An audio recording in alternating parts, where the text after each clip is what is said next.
हरे कृष्णा। माघ मास शुक्ल पक्ष में जया नाम की एकादशी आती है।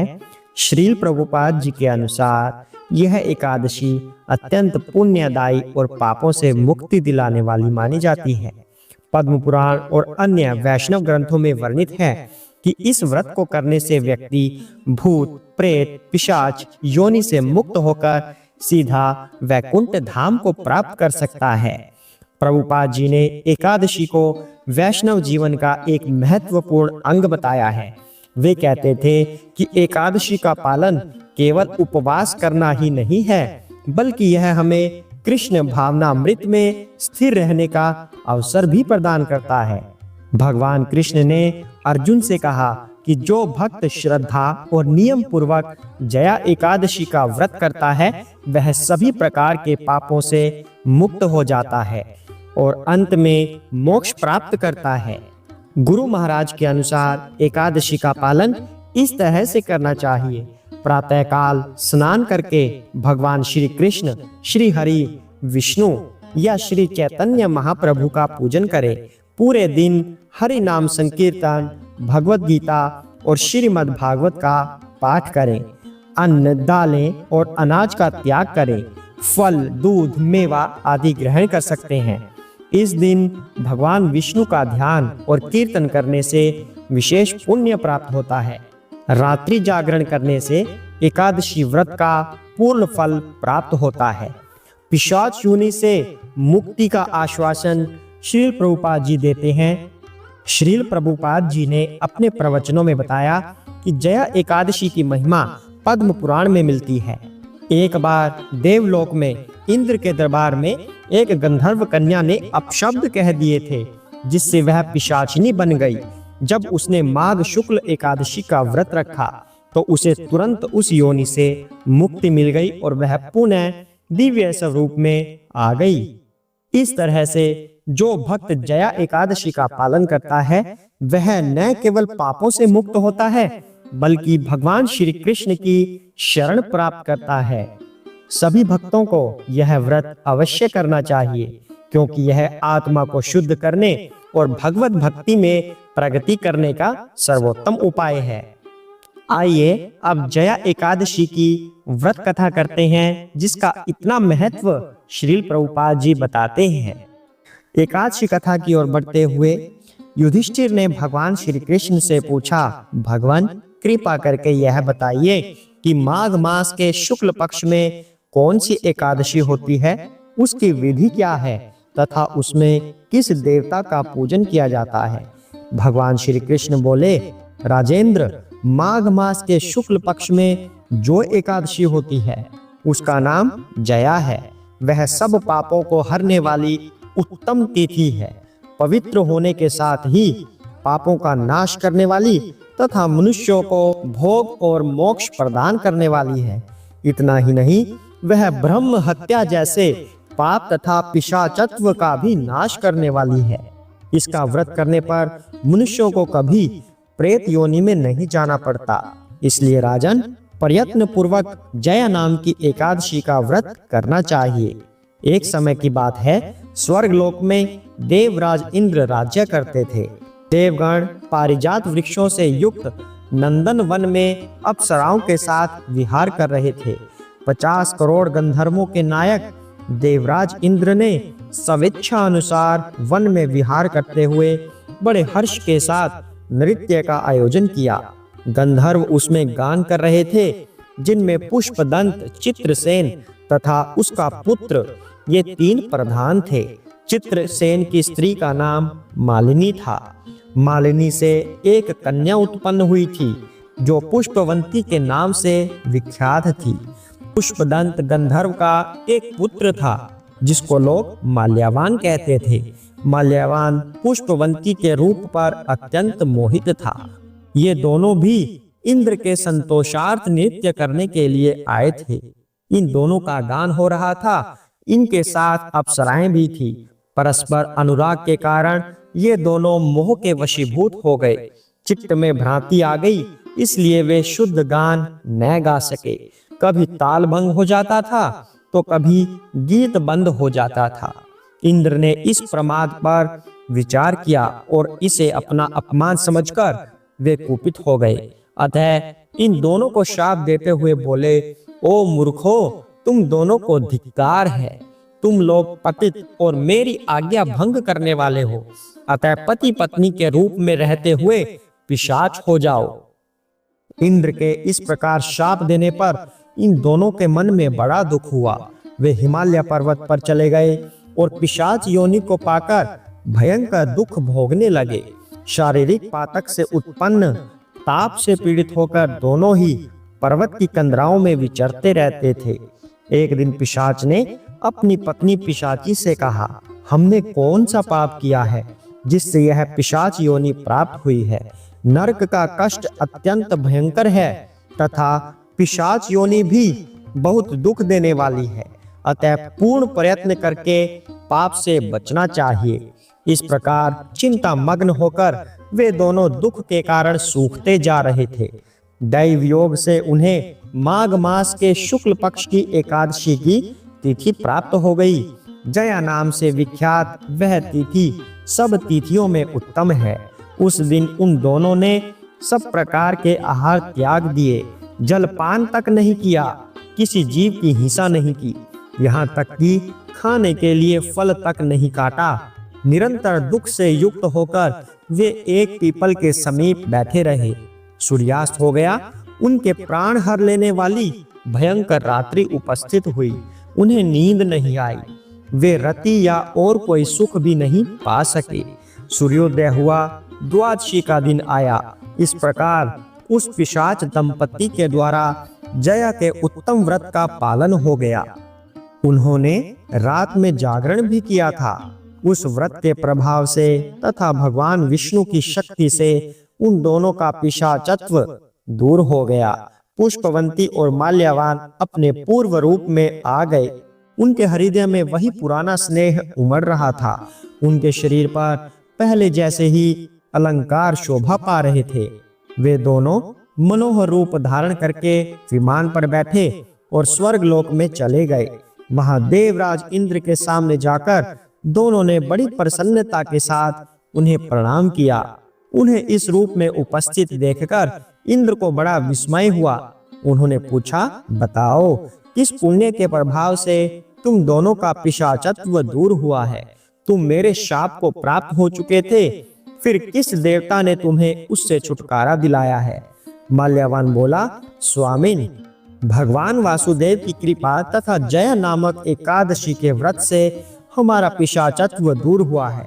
इंद्र ने कहा, तो अब तुम दोनों मेरे कहने से सुधा पान करो। जो लोग एकादशी के व्रत में तत्पर और भगवान श्री कृष्ण के शरणागत होते हैं वे हमारे भी पूजनीय होते हैं। भगवान श्री कृष्ण कहते हैं, राजन, इस कारण एकादशी का व्रत करना चाहिए। नृपश्रेष्ठ, जया ब्रह्म हत्या का पाप भी दूर करने वाली है। जिसने जया का व्रत किया है उसने सब प्रकार के दान दे दिए और संपूर्ण यज्ञों का अनुष्ठान कर लिया। इस महात्मा के पढ़ने और सुनने से अग्निष्टोम यज्ञ का फल मिलता है। हरे कृष्णा। श्रील एसी भक्ति वेदांत स्वामी प्रभुपाद जी ने एकादशी व्रत को अत्यंत महत्वपूर्ण बताया है। उनके अनुसार यह व्रत केवल उपवास नहीं बल्कि आध्यात्मिक उन्नति का एक श्रेष्ठ साधन है। एकादशी तिथि भगवान विष्णु को अर्पित होती है और इस दिन हरि भजन, जप और कीर्तन करना विशेष फलदायी माना जाता है।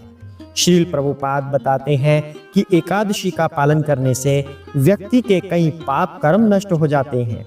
शास्त्रों में इसे पाप विनाशिनी कहा गया है, अर्थात यह व्रत पिछले बुरे कर्मों का नाश करता है और आत्मा को शुद्ध करता है।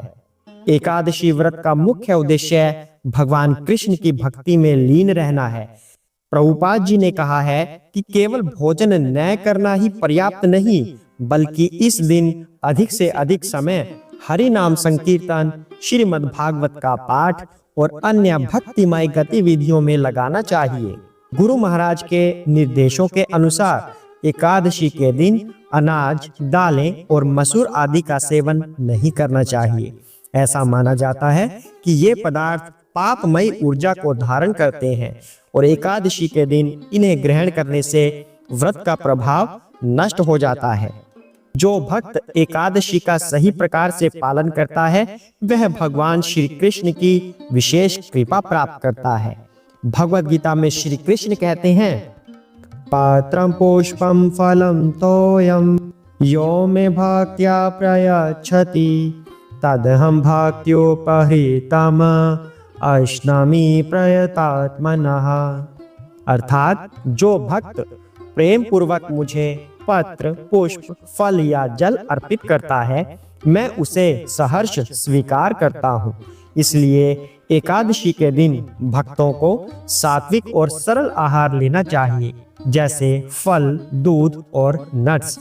प्रभुपाद जी ने अपने शिष्यों को एकादशी का पालन करने के लिए प्रेरित किया और बताया कि यह व्रत केवल हिंदू रीति रिवाज नहीं बल्कि वैष्णव परंपरा का अभिन्न हिस्सा है। एकादशी व्रत आत्म संयम, आध्यात्मिक उन्नति और भगवान की भक्ति में दृढ़ता लाने का माध्यम है। यह व्रत हमें भौतिक आसक्तियों से दूर रखकर भगवान श्री कृष्ण की भक्ति प्राप्त करने में सहायता करता है। यदि हम एकादशी को सही तरीके से मनाएं, भोजन में संयम रखें, हरि नाम संकीर्तन करें और श्रीमद् भागवत का अध्ययन करें तो निश्चित रूप से यह व्रत हमें आध्यात्मिक रूप से आगे बढ़ाएगा। आशा करते हैं आपको यह कथा पसंद आई होगी। यदि आपको यह कथा पसंद आई है तो चैनल को सब्सक्राइब करना बिल्कुल मत भूलिएगा। हो सकता है आपके लिए यह कार्य अत्यंत महत्वपूर्ण ना हो, पर आपके ऐसा करने से हमें प्रोत्साहन मिलता है। वैदिक प्रचार करने के लिए हम ये कथाएं आपके समक्ष लाते हैं। अगर आपको लगता है कि हम वैदिक प्रचार का सही तरीके से पालन कर रहे हैं तो कृपया कथाओं को शेयर करना मत भूलिएगा और लाइक पर भी अवश्य ही प्रेस कर दीजिएगा, क्योंकि आपके ऐसा करने से यह कथा अनेक भक्त जनों तक अपने आप ही पहुंच जाएगी। इससे हमें वैदिक प्रचार में सहायता मिलती है। हरे कृष्णा। एकादशी के दिन आरती का विशेष महत्व है। आरती का मुख्य उद्देश्य भगवान श्री कृष्ण की भक्ति को बढ़ाना और अधिक से अधिक हरि नाम संकीर्तन करना है। गुरु महाराज ने विशेष रूप से हरे कृष्ण महामंत्र का जप करने और तुलसी माता की आरती करने पर जोर दिया है। तो आइए हम हरे कृष्ण महामंत्र का आरती के रूप में जप करें ताकि एकादशी व्रत का हमें कई गुना फल प्राप्त हो। हरे कृष्णा हरे कृष्णा कृष्णा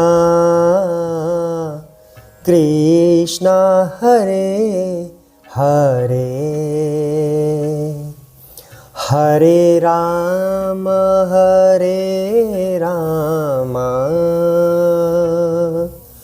राम राम हरे हरे हरे कृष्णा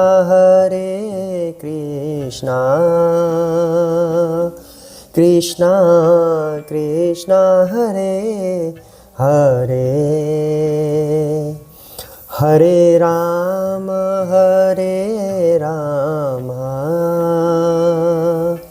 राम राम हरे हरे हरे कृष्णा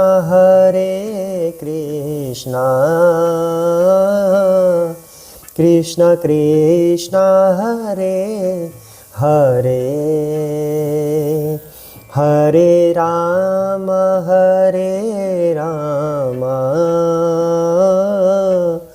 राम राम हरे हरे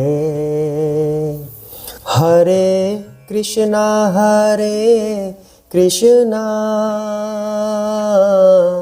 कृष्णा कृष्णा हरे हरे हरे राम राम राम राम हरे हरे हरे कृष्णा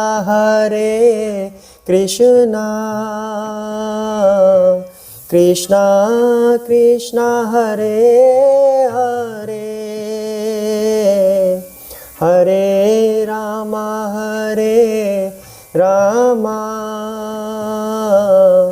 रामा रामा हरे हरे,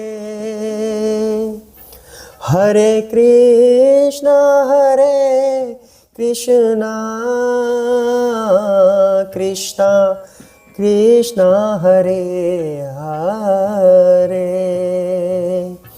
हरे रामा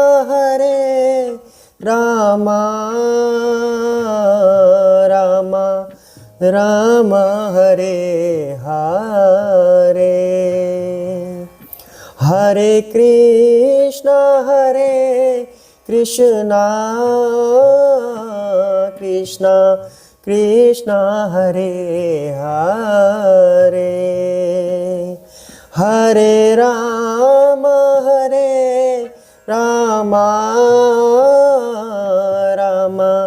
रामा हरे हरे, हरे कृष्णा कृष्णा कृष्णा हरे हरे, हरे रामा